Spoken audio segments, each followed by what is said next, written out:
Hi, within this lecture we're going to learn how to download Tor browser, which enables us to browse the dark web. Okay, so as you can see, I'm running a VPN book right now in my Kali Linux, and actually you can install this Tor browser in your own host machine as well, like in Windows, in Mac, but I'm going to show you how to install it on Kali Linux. If you want, later on you can go and download it on your host machine as well. And I'm running this VPN because Tor networks are blocked in most of the countries. So maybe it's not blocked in your country, but it is very wise to run this VPN because most of the countries ban these Tor networks, and most of the time it's not actually illegal to go into these websites, but it's safe to run VPN anyway. So let me create a new terminal here and zoom in so you can see it better, because before we go on and download the Tor browser, I'm going to install Tor libraries on my Kali Linux. So all you have to do is just run this command, apt-get install Tor and -y, and this y stands for yes, so it will say yes automatically to the questions that this apt-get install command will ask us, and it will install the Tor package for us. Okay, so I mentioned this before when we did apt-get update thing. We're going to use apt-get install in order to download repositories on our Kali Linux machine. And this Tor repository will enable us to run Tor browser and Tor commands efficiently. As you can see, now it's downloaded for me. It may take more time for you because I believe it was already downloaded on my computer, but you have to run this apt-get install Tor -y command. And after that, after you download this, now you can go back to the terminal, and this is still running. Okay, the VPN is still running, and in fact this is the only time that we're going to need VPN in our course anyway, so we're not going to use VPN from now on. So if you open your browser and go to google.com, you have to search for Tor browser. It's written like this, Tor browser. Okay, and you have to go to this torproject.org. As you can see, this is the first result for me. I will click on it, but you have to make sure that you're downloading it from torproject.org. This is the official website, and you can find Tor on a lot of pages on internet, but it's not too safe downloaded from unknown sources, so make sure you go to torproject.org. As you can see, it's compatible with Windows, Apple, Linux, Android, and they have the source code as well. And I'm going to download it for Linux, but you may choose to download it on your own computers, host computers as well. But I always use Tor in my Kali Linux as a virtual machine, and I don't waste so much time on it, but when it's necessary I use it on my Kali Linux machine. So I'm going to click on this download Tor browser button here, and I'm going to say save file. If you are using the 32-bit of Kali Linux, of course you may choose to download it so. By the way, I have downloaded it before in order not to make you wait, so I'm going to say cancel. Since I'm running a VPN, it may take some time, even though it's only 70 megabytes right now, so I have downloaded it before. So I'm going to close this down, and you're more than welcome to pause the video and come back when your download is finished. But as you can see, I have my tar file completed in my downloads folder. The first thing that I'm going to do is to unzip this tar file. So this is a zipped file right now. And this unzipping process for tar or for .zip is no different than regular unzipping. Right click here and say extract here. So it will unzip the whole folder for you and place it under downloads as well. So now you can reach the Tor browser from here. And after you see this extract to download is completed, you are more than welcome to move this to trash. So double click on this and you will see this Tor browser NUS folder. And if you double click on it once more, then you will see this start Tor browser.desktop file. So there's a trick here. If you double click on this file, it may start or it may not start depending on your system. But of course I'm going to show you a guaranteed way.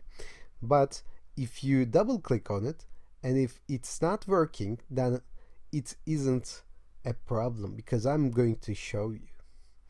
And before we go on and do that, we have to change a setting of Tor browser as well, but I'm going to show you later on because I want to explain what it is before we go on and change that. So if you double click on this, it will ask you to trust or not. You can say trust, of course, and launch, and it says Tor browser bundle should not be run as root. As you might remember, we are using the Kali Linux with root account. Okay, so let me go to my terminal and show you another way of opening this. We're going to solve the root problem later on, but now I'm focusing on this starting thing because double clicking on most systems will not make it. So we have to find this browser and we have to find this file inside our terminal. And I believe with your current knowledge you can do it on your own. While you try your own way in terminal to go to this folder and find this with ls command, I'm going to go into the trash. I'm going to find my deleted tar browser.tar. I'm going to put it on my desktop or my downloads folder one more time. I'm going to delete this. I'm going to do it from scratch one more time. And you don't have to do it, okay? You don't have to do this. Only reason that I'm doing this is to show you that even though this double clicking doesn't work, you have an option to open it as well. Okay, so if I go now, I will see the icon as it was before. Now I'm going to find the start Tor browser.desktop from my terminal. I hope you managed to find it on your own. All you have to do is just go to cd downloads and run ls to see Tor browser folder, and if you write Tor and hit tab, it will autocomplete for you. Then we are in the Tor browser folder right now. Let me zoom in a little bit, and after that let me minimize this and this so you can see it better. If you type ls one more time, you will see you have a new folder, and let's go into that with cd command. Now if I run ls one more time, I will see that I can see my start Tor browser.desktop file. So after you find that, you have to do it like this: dot slash and the file name. That's how you execute files in Linux. Okay, so dot / and start Tor browser.desktop. So it means that I want to run this. As you can see, I managed to run it, but I got the same error one more time. Now this is the second problem that we have to solve. So click on OK and go back to your folder because we're going to change the code of this Tor browser. this is the good thing about free source, open source. Okay, you can manipulate everything you want whenever you want. Now I'm going into this browser folder, and in here you will find something called Start Tor Browser, and this is a coding file. Okay, and if you want to edit it, all you have to do is just open it with text editor. Okay, and here you see some bash code in here, and we have to find where it is deciding what to do when we first start our Tor browser. Okay, and the way to do that is to find the if statement, if check for root control. And if you don't know anything about programming, that's perfectly okay. We're going to learn about programming in the Python section, but for right now we have to solve this problem, so if you follow along with me, it will be solved. As I scroll down, I see something like this. There is an if control in here, and it gives a complaint like Tor browser bundle should not be run as root, and this was the exact thing that we were looking for. So this code block actually gives us this error. So if I delete it or just make it into a comment rather than code with hashes like in here, then my problem will be solved.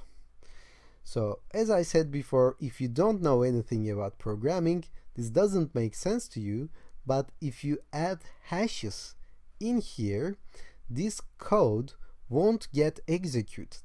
Okay, so this is like taking a note. This is just a command, not a code right now. And of course we can delete it as well, but I'm going to leave it as that and say save from here and then close it down. So now I'm ready to run this one more time. If you run the same command in your terminal, then you will see that it's launching the Tor browser. And when you first launch the Tor browser, it will ask you to configure or connect.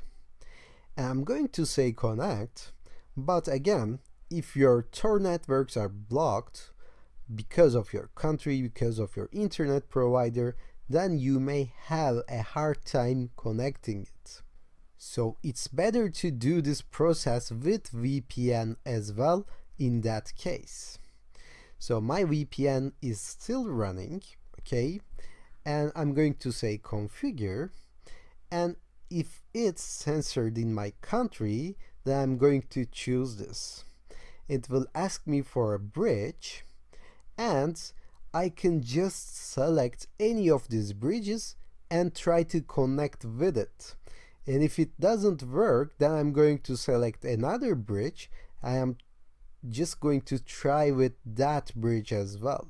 So these are connection points that will pivot your network through these bridges. So let me try one and say connect, and as you can see, now it's trying to connect, and now it's trying to load my network status and everything. And if you got stuck here, you may say cancel and try it with another bridge, or try it with VPN or another VPN.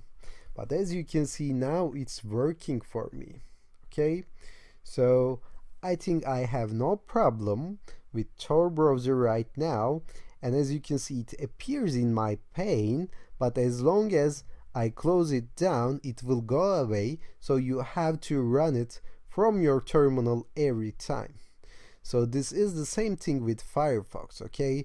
So this is a browser and this is a browser as well, but it allows us to browse the internet with Tor networks, and it allows us to connect to the other extensions like .onion, so we can browse the dark web. And of course, in time, they may change this outline here, they may change the image and everything, but as you can see, there is a search bar in here called DuckDuckGo, and maybe you have heard of it or may never heard of it before, but DuckDuckGo is a search engine. So you can reach it by typing duckduckgo.com in your browser. And it's not only with the Tor browser, you can reach duckduckgo.com from your regular browser, regular computers as well. By the way, this is a great search engine, especially for programmers and ethical hackers, and I suggest you use it on your daily life as well. So this doesn't track you, this doesn't save your current searches and everything for advertisement like Google does. So let's stop here, and within the next lecture we're going to discuss how to browse dark web with this DuckDuckGo.